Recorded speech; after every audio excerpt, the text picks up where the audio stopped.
Hey, welcome back to The Craft. I'm Colby, and I'm here with my friend Carter. And today we're going to talk about the power of compound interest for the creative. So I'm going to kind of start us out today. Normally Carter would dive into our introduction, but I'm going to start us out today and just kind of lay a little groundwork, share where these ideas came from and what I want to dig into today. And we're just going to kind of see where we go from here. So I'm really excited about this. There's been a number of different things that I've read this summer, and I'll get into those in a second. But really the big idea that's kind of been a thread between all these things I've read has been the power of compound interest. There's the famous quote that's attributed to Einstein that compound interest is the eighth wonder of the world. And I actually just read the other day that it's not actually proven that he said that, but that in itself is pretty, I think it said that in itself is an example of compound interest in the fact that he is still being attributed to quotes that he never came up with hundreds of years or however many years after his death. And that was kind of humorous to me. I read that in a book by I think it was in 0 to 1 by Peter Thiel the other day. But so there's been this idea of compound interest that's really been striking me. And so I want to just list off a couple of the places and the big ideas that I've found, and then we can dig into them. So the first place that I can remember most recently is reading about, or these are going to be out of order, let's be honest. The first one that comes to mind, though, is Effortless by Greg McKeown. So in this book, Greg McKeown's a best-selling author. He wrote the book Essentialism that really talks about high level. If you have a jar of time, you got to put the big rocks in first, and then the pebbles, and then the sand. Otherwise, you put the sand and the pebbles in first, the big rocks won't fit. It's all about prioritizing your life, essentially, and doing the essential things only.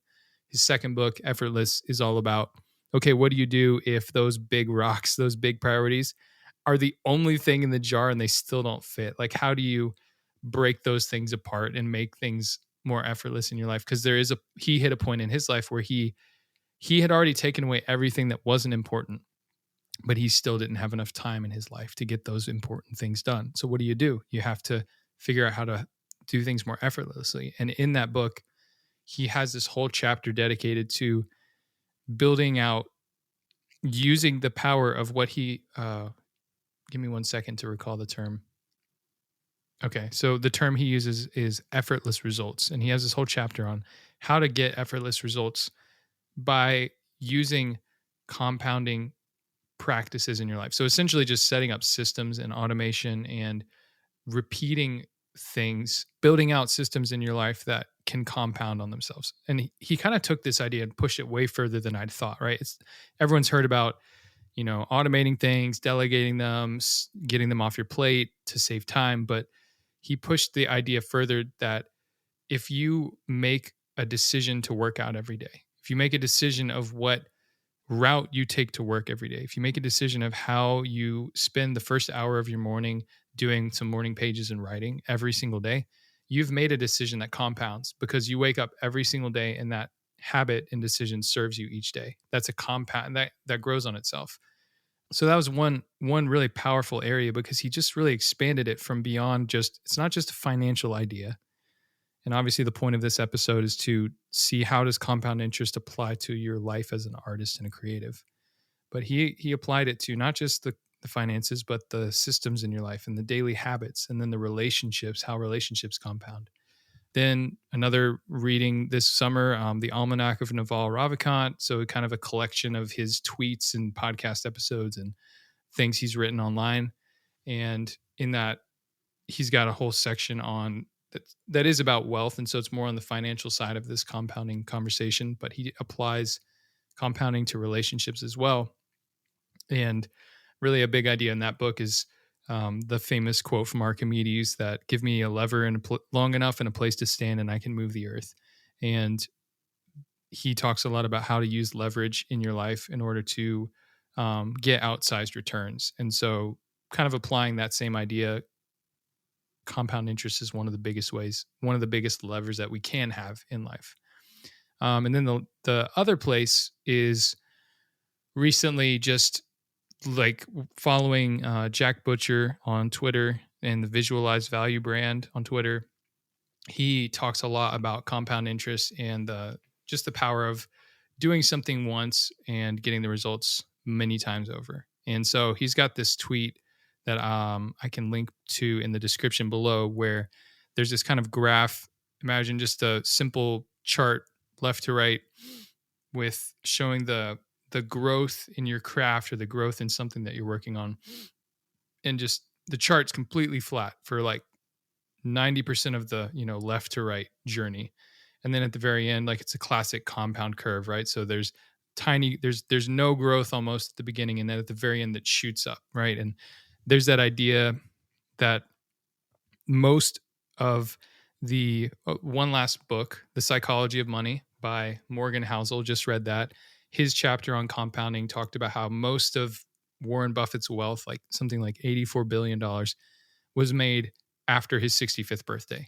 And our minds just can't really comprehend that. The curve goes up all the way at the end. But anyways, in this Jack Butcher picture, there's just this simple line in the middle.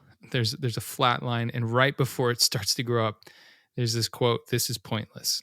And it's almost just visualizing like this person who gives up right before things actually take off because it seems pointless for so long.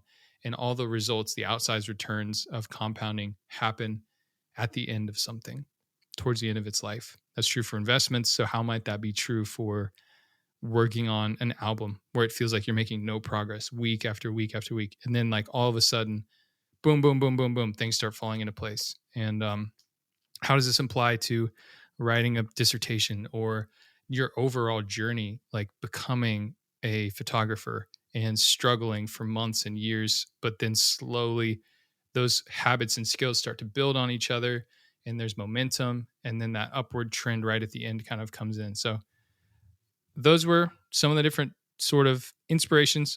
And obviously compounding is a big topic.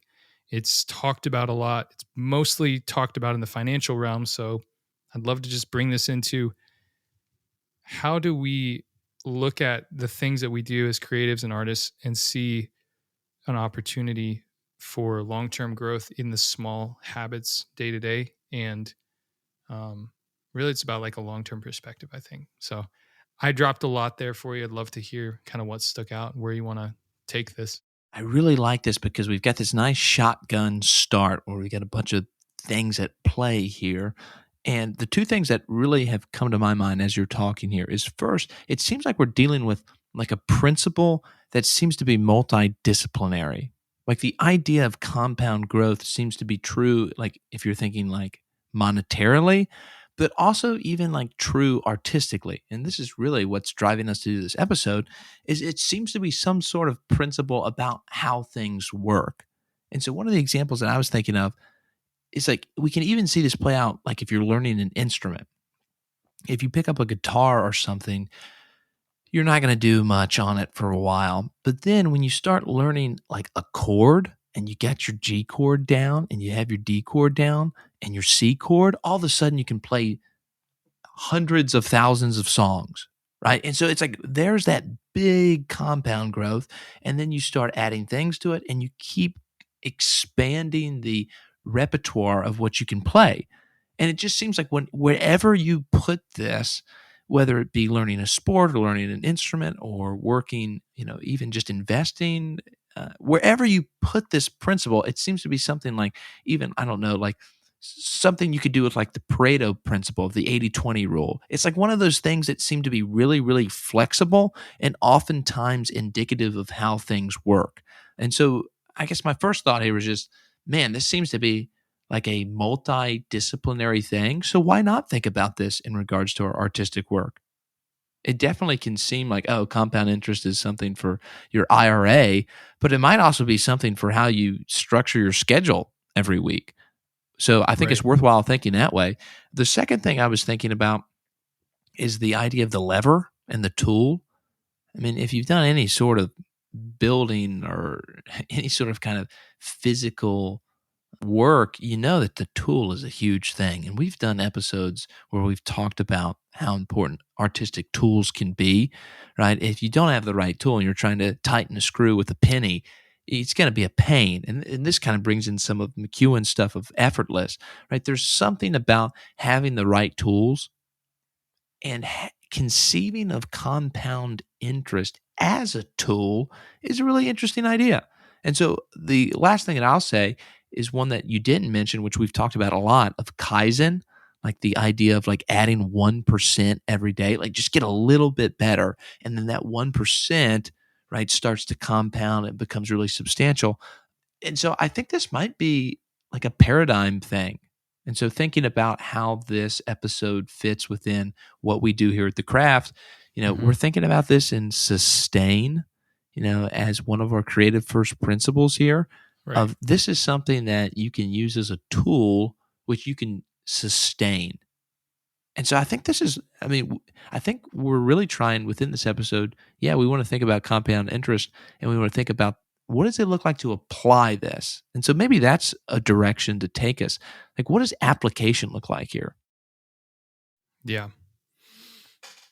I think that that's really where Greg McKeown did such a great job with his book. So there was a lot of practical takeaways, and I can pull up my notes from that too, if that'd be helpful to talk about. But there were so many practical ways that he took building out a simple system or making a decision or building a habit.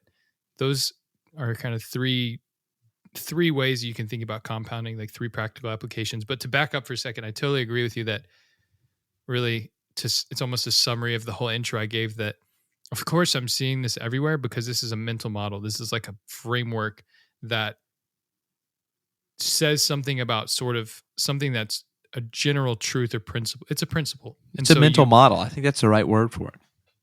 Right. And since it's that principle, mental model, like concept, it's something you can apply pretty loosely across so many different things. So, I mean, I think that's why it's so interesting, because if I can really keep like learning and trying to understand how compound interest works, how can I apply it to other areas of my life? Because like just sharing in this episode and trying to figure out how to apply it one way doesn't really it's like teach a man to fish. Don't, you know what I mean? Don't just give him a fish, that type of thing, which is super cliche. But what's the Ron Swanson quote? He's like, he's a grown man. He should know how to fish or something like that. Oh my gosh. But yeah, so let's to drill down on one of this. I think continuing this vein of thought, you mentioned systems. So what is it about, and maybe you can get into some of McKeown stuff, but you don't have to. What is it about, you think, systems? Why is that a method to tap into this principle? The first thing that comes to mind is that it removes decision making. If you have to make the same decision over and over, it removes that decision. The silly example that comes to mind is Steve Jobs wearing the same like black turtleneck and jeans every day, because it removes the decision of what you have to wear from the equation. That's one less thing to think about every morning. I'm pretty sure that's true story. Probably should fact check me on that, but that, it's like if you have a standard operating procedure, as they say in business, and you've identified every time I start a project, for example, like let's say every time I start a new song, I'm going to load up this template. I'm going to follow these steps. Every song I do always requires these same steps, no matter what it sounds like or what the subject is or which artist I'm working with. You are removing like 5 or 6 decisions from the day of, whenever you're not as motivated, whenever you're distracted. The classic example that he talks about is the number of, or that I've at least read somewhere this summer, and I can't remember if it was from him or not, but the checklists that pilots use before every flight have literally saved so many lives, because there was a point where some newer planes came out that were more complicated, so many buttons to press, so many things to do. And there was some unnecessary accidents that happened just because people didn't follow the system correctly. And basically because their mind was distracted on too many things. And so a system lowers the lift on your mind by just giving you, here's a checklist. Here's the things that I have to do. And so then the thinking is done for you in that space. And I think that airline example of a pilot following the same checklist on every flight is really helpful, because of course you still need the pilot. Of course you still need the decisions to be made in the moment, But that checklist is like, I think there's almost a kickback sometimes. Like, why would I build a system for this? It's so easy. It's so simple. But there were literal plane crashes happening in certain flights in certain bigger airlines or bigger aircraft, because you might be able to make a simple decision, but when you pile up simple decisions, 5 other things on your mind, you're tired, you need coffee, 3 things just happened, someone made a comment in the hallway. It's like you forget the most important thing and you crash the plane. So remove that lift from yourself by building a system. That makes so much sense. And I think too, if we directly apply it to like compounding, you've already thought about these things, right? So let's Right. say like for you, like, right, if you spend, let's say, I don't know, 2 years learning what are the things that I need to do every time I go down to produce a song, right? If you have to do that every time, then you're staying kind of plateaued. But by making a system, you're almost right materializing what you've learned. And so then your starting point can be on the third story and not the ground floor. Right. So that's the opportunity for compounding, is that now you're starting on the third floor. And so you put your same amount of energy in, but you're starting higher up so you can go higher up. And if you're systematizing, I think systematizing for me seems to be a way. And admittedly, I'm not very good at building systems. So this is where I think something that you're much better at than I am. But systematizing seems to be a way to lock in growth almost. To, I don't think the system, it's a temptation to think of the system as something constraining, but I don't think it has to be constraining. I think the system can really become a way in which, hey, this works for me and I'm going to lock in that growth. Actually, I've kind of gone on a little bit of a side here. I was getting students to do our first project this semester, which was a working spaces assignment. And basically, it asked them to think about the places and the spaces where they were writing and reading. And what I was hoping to do with some of this is to start to think about, okay, what habits do I have? Like what systems, like we have systems in place sometimes that are unconscious, like it's our default mode. And so when we start reflecting on, okay, what is my actual system here? Sometimes it's like, oh, I don't have a system. Or sometimes it's like, oh, I have a system and it's broken, right? Yeah. I've got these habits that I always go back to my phone, right? My phone's sitting there and I'm always going back to it, right? Okay, that's a system. It's just an unseen one. And so it seems like systems are a way in which we can lock in growth, which allows us to start higher up. I don't know. Does that make sense? Yeah, I think that's really well said. And that's a good example too. And then there's what were the other 2 that I mentioned? There's definitely systems are a way to compound, but then I think the other 2 are habits and decisions. So really quickly diving into the second one, habits. Really, habits and decisions are almost intertwined actually, now that I think about it, but sticking with this for a moment, I think the examples that come to mind are choosing to exercise, which admittedly I'm really bad at that habit. Building a consistent routine of when you do your craft. That is something that I've been doing recently that's been really fruitful for me. Just deciding I'm going to wake up and I'm going to work from 6:30 to 7:30 on music or learning something new or working on song maps, whatever the project is. That's been really useful for me because I don't wake up and say like, do I want to work today? Like, is the motivation there? Like, it's like there's mornings where I'm like, I'm kind of tired, but I'm like, well, it's time to wake up because I made that decision like a month ago. And I am seeing the compounding because it's getting easier to wake up earlier, but also because it's a built-in system in my life.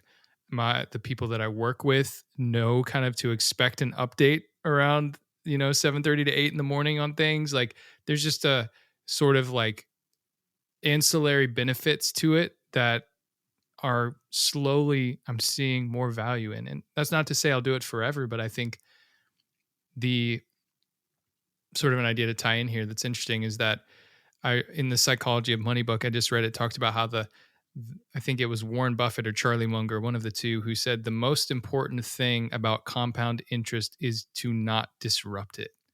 Because what is compound interest? Compound interest is you put in an investment, and that investment makes money, and then or earns something, I'll say, to keep it more general. Yeah. And then those earnings then are reinvested and make more earnings, and then it grows on itself, right?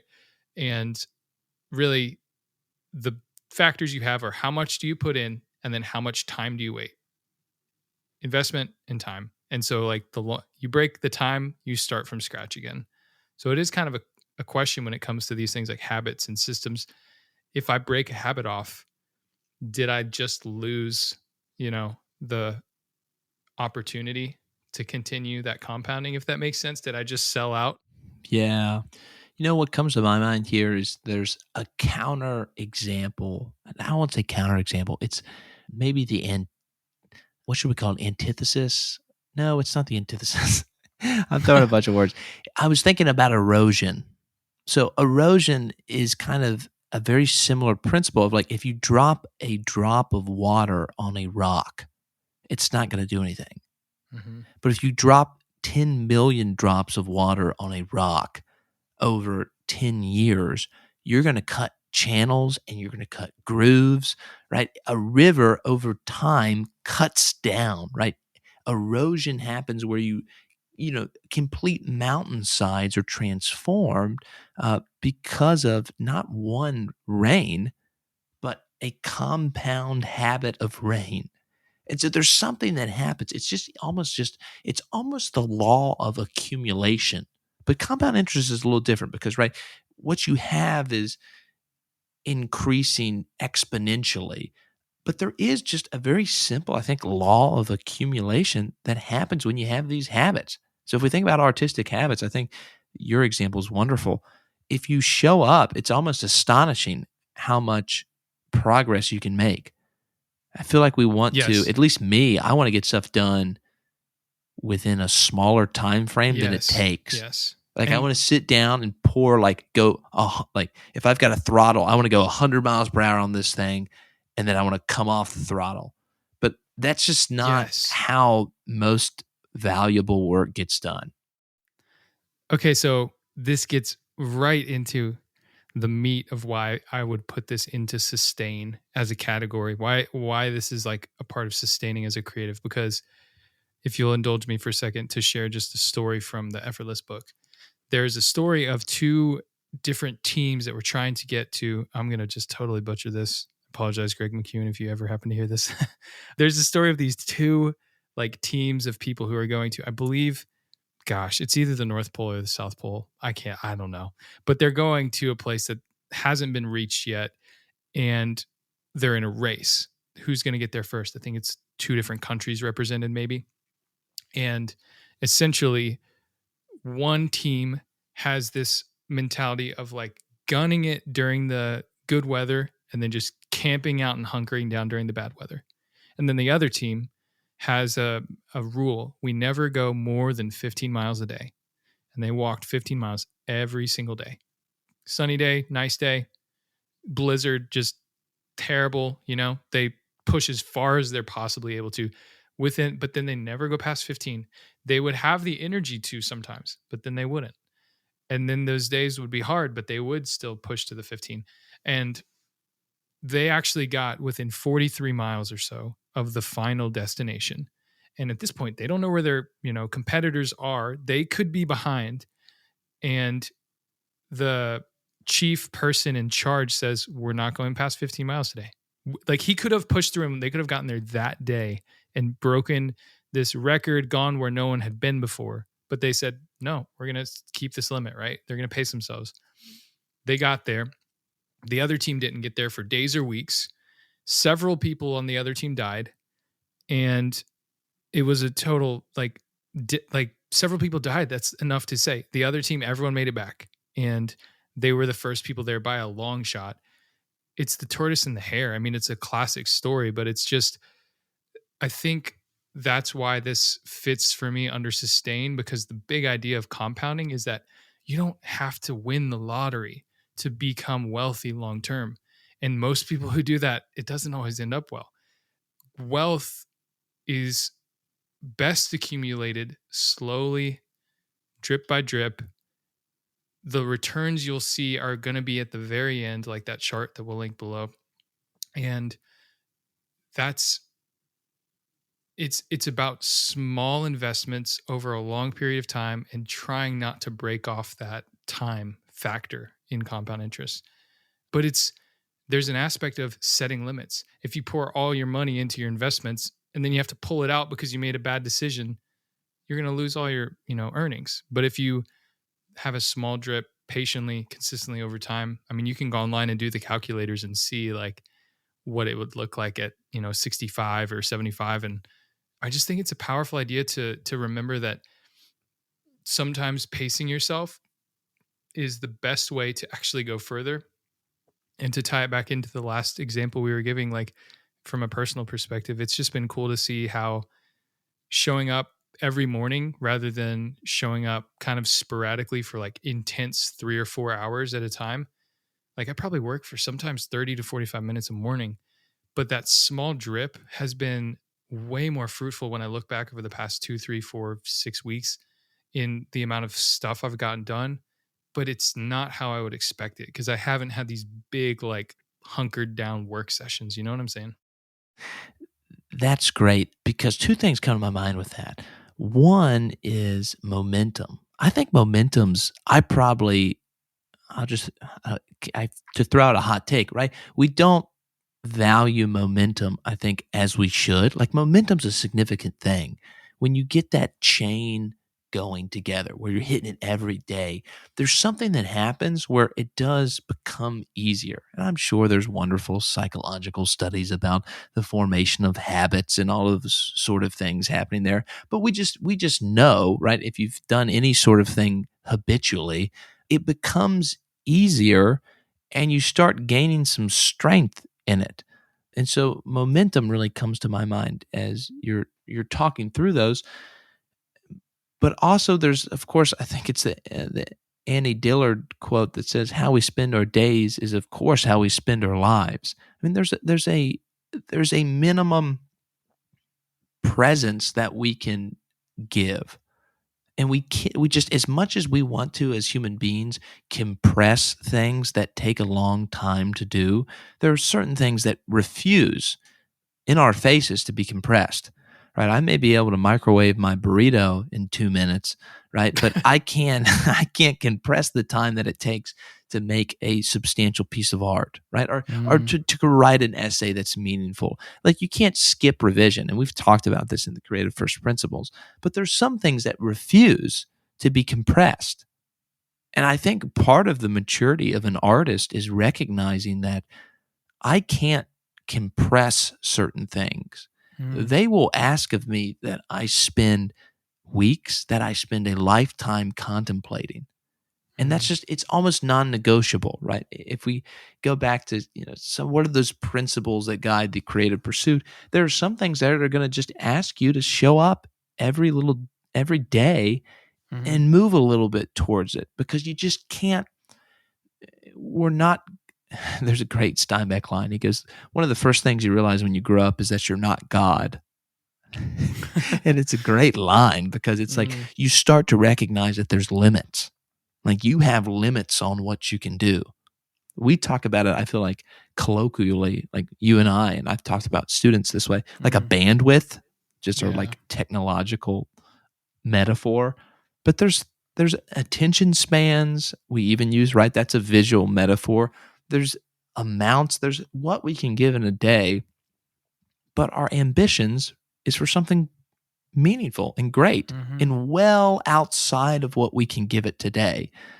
But I think we're quick to forget, and I'm glad we're doing this episode, we're quick to forget that there's a gradual build, and that's really, really valuable, because I think that's the only way it's going to happen, right? You're not going to sit down, unless it's something very superficial, you're not going to sit down and be an expert at something in a couple of weeks. This goes into all sorts of 10,000 hours or whatever it wants to be, right? It's just not going to be a day. And so it becomes a question of, well, how am I going to do it? And I do think that you're going to be more in tune.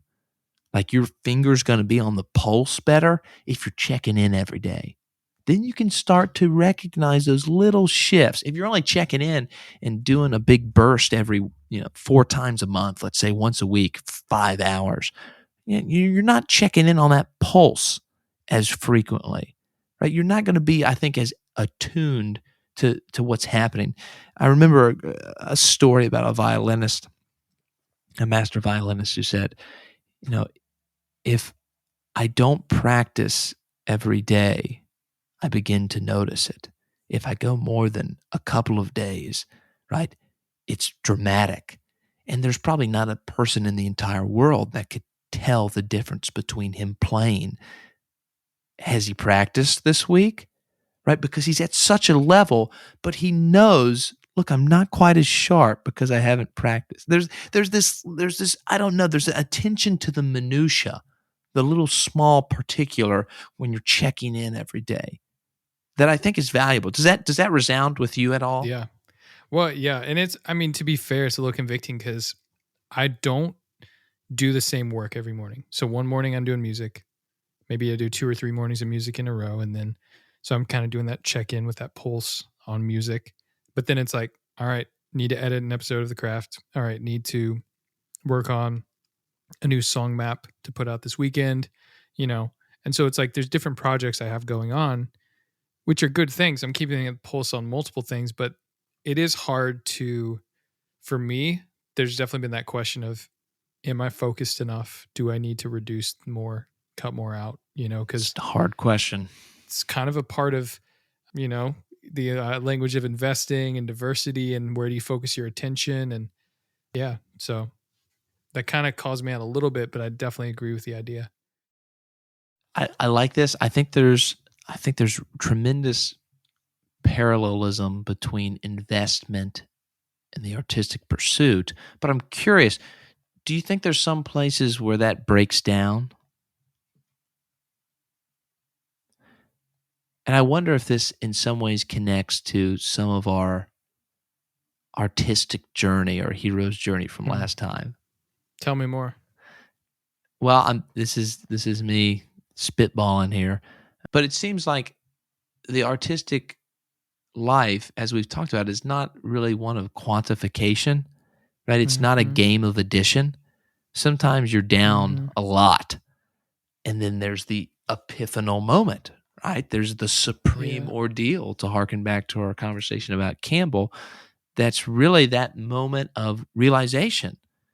And then all of a sudden it's not quite 2 + 2 = 4. It's like we started at 0, something hits you, you're at 100, and then you jump. There does seem to be something that's not quite linear. That's what I want to say, right? If we trace a compound interest, we're going to see that go up, and we can trace that linear, like we can trace it on a linear pattern over time.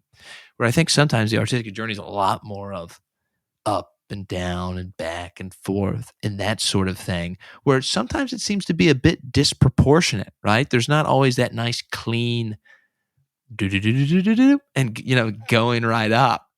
Well, it's actually kind of does parallel though, because if you think about investing in stocks, like if you zoom out over 60 years, you see that upward trend. But if you zoom into 1 year, you're going to see pretty much the heart monitor, up and down. That's a good point. A volatile year. But I definitely agree. I think it lacks, there's this idea, this thread that I'm pulling on a lot, just slow burn thought in my head the past year or so, or maybe 6 months, I don't know, of things that have invisible value, like in their tangible maybe, but you can't see them. And it's this is what we're talking about now, is doing some things you can't see any value in it, but if you think a little harder, there is so much value unlocked from that activity or that relationship or whatever that you can't quantify. It's not a numbers game. Not everything in life just fits on a spreadsheet or can be quantified. So I think that's kind of what you're getting at, and definitely resonates with me. Dude, you're firing me up right now. I feel like, because this is a conversation that, my colleagues and I have a lot about the humanities as a sphere of academic study. It's like if you read a novel, there's a certain invisible value, right? It does something when you say, I'm going to step into the consciousness of someone else, right? I'm going to develop what I believe Martha Nussbaum calls the empathetic imagination, right? And I'm going to develop that. But that doesn't have like a direct translatable value, right? I can't say, oh, what's my ROI on that on reading Epsilon Epsilon? Like, what's your ROI on that, dude? It's like, what is your ROI in thinking about your mortality? Right? It's hard you can't quantify that. What is the Mm-hmm. ROI on beauty? Right? These are the kind of questions that I find so compelling in And in thinking about what are those things that are totally. enriching life that are invisible value. And I think I love, because this has been something you've been thinking about. I remember you talking about this on Mm-hmm. multiple times of what are those things in like my habits that I don't see that return on investment, that they've got value, but it's not like you did this much and then you could do the calculation about what it was. It's like you can't calculate it. And I think that's what makes it frustrating and hard to persevere on those types of activities. So, for me, maybe an example would be there are ways to quantify this, yes, but exercise, as an example, is an area where you invest time, energy, discipline, but of course you can track your mile. You can quantify numbers to like see weight improvements or time improvements, whatever the thing may be. But it's like you can't quantify necessarily like how that makes you healthier at 65. Like what does taking my vitamins today do to me when I'm 45, 55, 65? Or what does take this into the realm of relationships, even more loose and vague? How does this conversation over coffee turn into a working opportunity 4 years later because of a good relationship and turning into moving to a new place? And then you happen to meet this other person and then Yep. this thing happens and Yep. your kid goes here. And it's like, all these things kind of are so interconnected. There's no way to quantify what that cup of coffee for $12 and that hour of time and, that person who frustrated you driving over there and the inconvenience of meeting, but it was worth meeting them. Like you Sure. can't quantify all those things because relationships are not, just a bunch of numbers. It's just so much more vague. Dude, that's a great line. I remember someone telling me that like we can cut this if we want to. But before we got married, Totally. somebody came up and they were trying to give us good advice. They're like, your relationship is like a bank. You put a little bit of investment into your wife, she puts a little bit into you, and then you can draw from it. I don't know why I slipped into a Southern tone on that, but it's really not how it works. Right. It's actually a horrible way to do your relationship of you owe me 5 favors because I've put 5 favors into your bank. And what is one of me mowing the grass? What's the exchange rate with one of you, you know, I don't know, vacuuming the living room? What's the exchange rate for one to another, right? It becomes a really, I think a bad way to think about relationships. You give me 3 units and I give you 3 units. And then it becomes this weird, like, how much have you given me? Well, I think this is more important. Like it becomes this, I think, really destructive way to think about relationships. It's funny because I'm like, I totally have had the thought, just to be honest, of like, okay, so yeah, like I do the editing, Carter does the descriptions. It's fair. Like we're both putting in our, you know what I mean? It's funny because it's just that's the tendency to want fairness, to want that sort of if I get this, if I make this sacrifice, they have to make that sacrifice.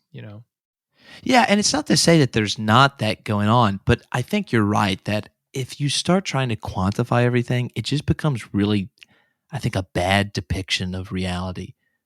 I had a But I was just gonna say, I go had a ahead. professor who's like, I don't like utilitarianism, which is the most happiness for the most number of people, just as an ethical principle, because the math doesn't add up. And he's basically getting at, he's like, how in the world do you quantify happiness and make it some nice, clean math equation of, oh, there's this many people and this happiness is worth this amount of, and this happiness is worth this amount. And someone's pleasure is not as good as someone's fulfillment. And like, it's just the math doesn't add up because that's not how life is. So that's got me thinking about that some. But I think it's definitely true of the invisible value. You're not going to get things that, I mean, most great things in life are not quantified. It's something that happens. The other example I had was thinking when you were sharing was rest. What return do you know that rest has? You take 5 months off of what's your craft.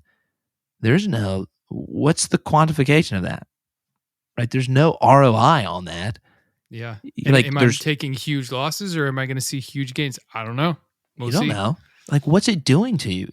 Who knows, right? But you're saying, hey, this is something that's got value, and I can't give you this nice, clean point number quantification. This is how much value it's going to bring. And if you do, it's a little bit weird, right? Let me rest for some months and then my productivity will jump 35 points, right? You've missed the point if you're trying to quantify your rest. I don't know. That was another example that kind of popped in my mind. Yeah. No, yeah, that's well said. And I think the idea to wrap this episode is really learning to see the value in invisible things. Learning to see invisible value. That's the quote. That's a good one. And I think also learning to see value in the small things, because small things add up. Love it. See value in the invisible value. See value in the small things. And see value in the quote of the week, because it's time for the quote of the week. I think that I want to share a quote, just a simple short quote from Naval Ravikant, the Almanac of Naval Ravikant. I think that's how he says his name. So yeah. Do you have anything that you wanted to share though? Go for it. Awesome. All the returns in life, whether in wealth, relationships, or knowledge, come from compound interest. Hot take? You don't live for one day, you live for many days. So things add up, things change, things compound. I think it's dead on. I think the knowledge one we didn't necessarily tap on as much, but Greg McKeown even talks about how, it's like you learn something once, you master it, and then you receive opportunities for a lifetime, maybe. Like he wrote one book, Essentialism. He was then called the father of essentialism, and he has what a great constant name. inbound. Yeah, totally. A constant inflow now of people who want consulting, advice, expertise, because he probably spent 1, 2, 3 years, talk about invisible value, sitting in a room by himself, researching, having hard conversations, thinking about these ideas, taking walks, talking to his wife about it, like in unquantifiable moments of work, which are returning for years in his career. So yeah, knowledge is just like a whole nother area that you can kind of apply the idea of just how information and experience and skill build upon each other day over day. Yeah, I think you're right. That's great. I hadn't thought about that. They build on each other, but they also like splinter in a way. Like the more streets that you go down, the more other streets are opened. And so I think knowledge is very much that way, because so much of our knowledge is syntopical, which is a term from Mortimer Adler about reading, like syntopically, which means across. Basically, you're reading for a subject, so you're reading a variety of sources. You're reading horizontally across. It's like that's how knowledge is. Knowledge is syntopic. If you learn something about marketing and then you go to learn something about anthropology, your knowledge about marketing is going to help you understand and contrast and influence how you understand anthropology.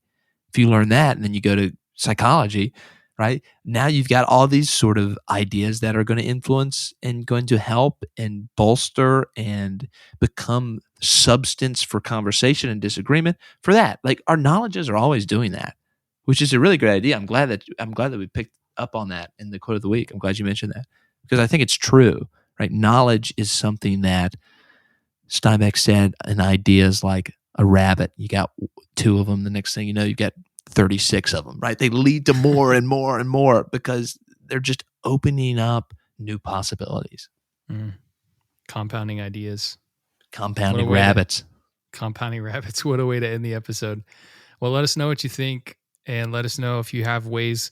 One question would be, what's a checklist or a system that you've built out or that you'd like to build out that would help your work as an artist? Maybe you're a photographer or a journalist or a writer or a music producer like me. What's a checklist? Yeah. And actually, I have a checklist that I use for mixing that I can share in the link description below too, as a kind of just real world example from my life of something that's helped me a little bit. To be honest, sometimes I actually do find myself, like recently, the song I'm working on now, I probably wrote this checklist again from memory. So that was pretty inefficient. I need to go back and use my own checklist, but I'll link that below too as another inspiration. And let us know what you think. We'll see you all in the next episode. Peace. Hey, thanks for listening to The Craft with Carter and Colby, where we share what we're learning about the creative process. If you're a writer, music producer, marketer, filmmaker, photographer, or you just love creativity, then this show is for you. Our cover art was designed by Elizabeth Newell. You can learn more about her work at elizabethnewelldesign.com. That's Elizabeth, Newell design.com. And you can follow her on Instagram at ElizabethIsADesigner. If you like the show, there's 3 things you can do to help us out. First, subscribe so you learn when we post new episodes. Second, send the link to one of your friends who you think would enjoy the show. Really, word of mouth is going to be the number one way we grow the show in any way. And 3, if you have a topic you want us to cover or feedback about how we can improve the show or comments on what we've said, you can respond to heycraftpodcast@gmail.com, heycraft podcast@gmail.com. Thanks for listening, and we'll see you next time.